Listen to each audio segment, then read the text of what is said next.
It has been said more than once that the square of St. Mark's is, now brace yourselves for our first cliche, the drawing room of Europe. And indeed it is. But then Venice itself is perhaps the most beautiful cliche on earth.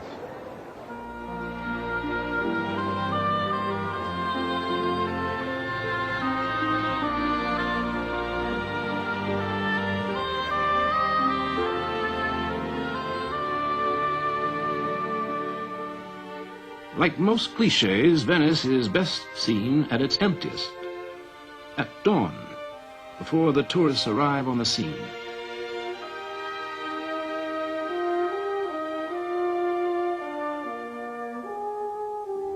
For 1,000 years, Venice was an independent republic, the most serene republic they call themselves, somewhat optimistically because the history of Venice was actually a stormy one. In all of history, there have been only 3 million Venetians. This is an amazing statistic considering the fact that this small city on a group of islands in a lagoon at the north of the Adriatic Sea was once a great maritime empire, an empire that produced Bellini, Titian, Vivaldi, as well as Marco Polo and Casanova.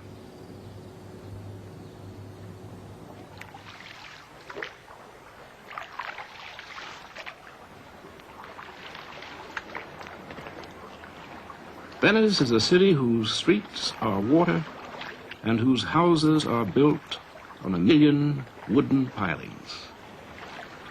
For 1,000 years, no enemy ever conquered the city until first Napoleon, then the tourists.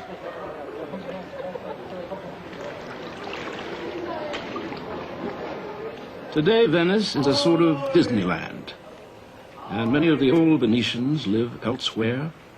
Some are in the United States, like my own family, who used to say, we are descendants of the Doges of Venice. I always liked hearing this. I certainly liked repeating it. But was it true? Who were the Vidals? Where did they start? More important, what was Venice?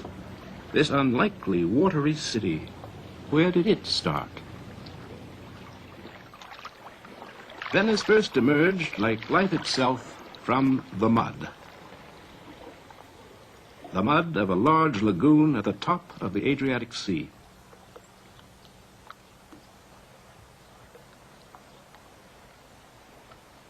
For several thousand years, mainlanders came here to fish, to pan for salt. But no one thought of building a city out there until the Roman Empire began to fall apart in the 5th century AD. The barbarians, Goths and Lombards, burned and sacked the Roman cities of the mainland. The survivors, anti-Gothic to the core, moved to the islands of the lagoon. Here they were safe. They were also surprisingly successful. They built boats.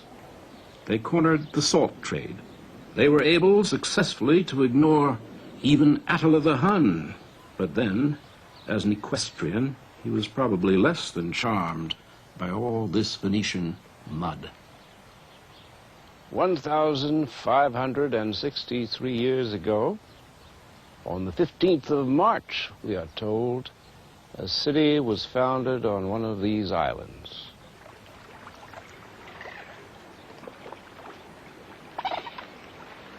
At least that is the legend. What we do know is that this particular Venetian city, Torcello, was well established by the 7th century. Torcello quickly became an important trading center, with a cathedral where a bishop sat.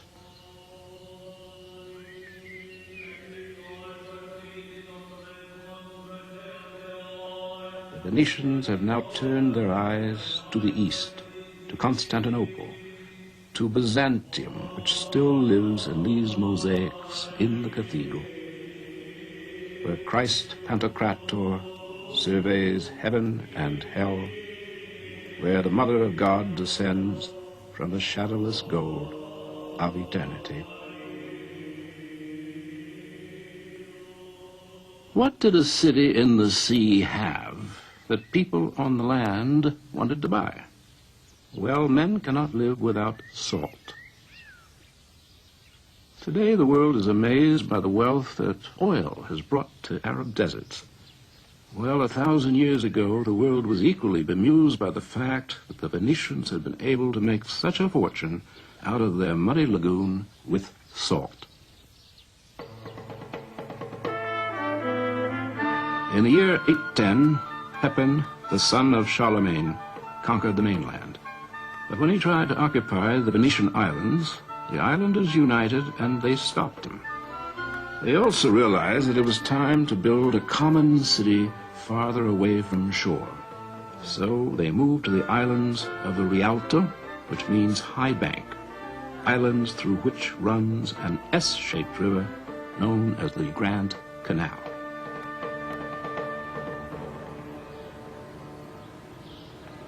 So the Venice that we know, like the Venice that the world has known for 1,100 years, still stands on those same small islands of the Rialto.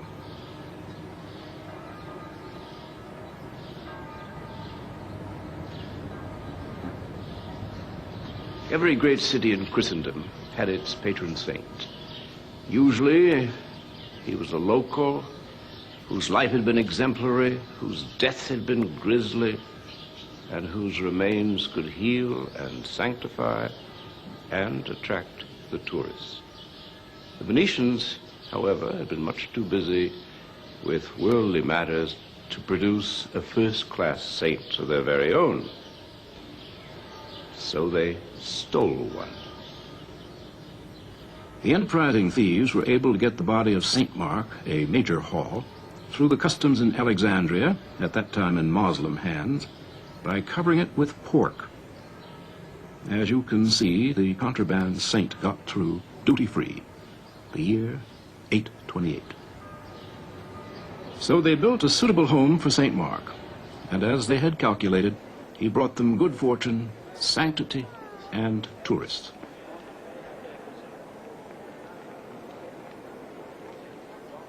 Elmaváltva két részre egy ikonostáz által látunk 14 szobrot, a 12 apostol, Szent Márk az első alak jobbra, balra pedig az első alak az Mária.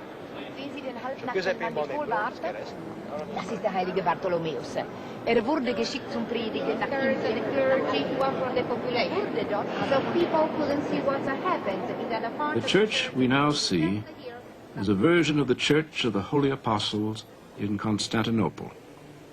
Again, the Venetians have turned to the east for inspiration, to Byzantium with its holy emperor, whose capital they scrupulously raided during the Fourth Crusade. When the Pope bawled them out, they said, "We are Venetians first, Christians second."